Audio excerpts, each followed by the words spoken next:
Thank you, Chair. The strictest asylum policy ever. That was the promise of this minister. In return, her party, the PVV, had to give up almost all of its other pet projects. No lowering of VAT and fuel taxes. No abolishment of the flight tax. No cancellation of the climate agreement. Or an end to the nitrogen rules. No increase in the maximum speed limit not chosen. Mayor, no referendum on an exit, let alone a binding national referendum.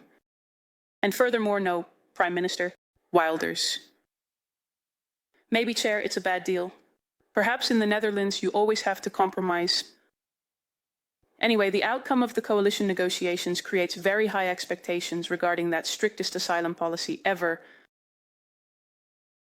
Forum for Democracy would have been the first to congratulate Minister Faber if she had succeeded. To drastically reduce the influx of immigrants, or when they are better, another remigration program had been launched to encourage the outflow of immigrants. But unfortunately, last week the CBS published the migration figures for 2024.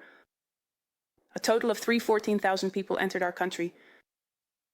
Since this minister took office, there have been over 29,000 immigrants each month, barely less than in the same period the year before.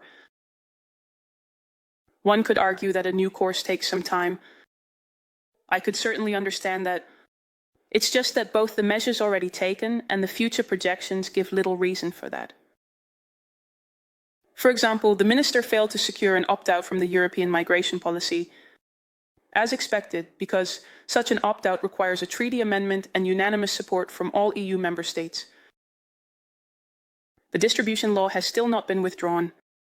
Well, the minister intends to revoke the permanent residence permit, which Forum for Democracy obviously wholeheartedly supports. But still, Chair, for the year 2025, the ministry estimates that it will need no less than 96,000 reception places for asylum seekers.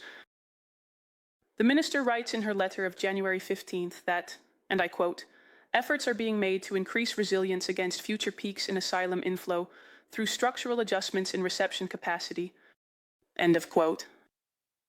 That must yield no less than 115,000 reception places by January 1st, 2026.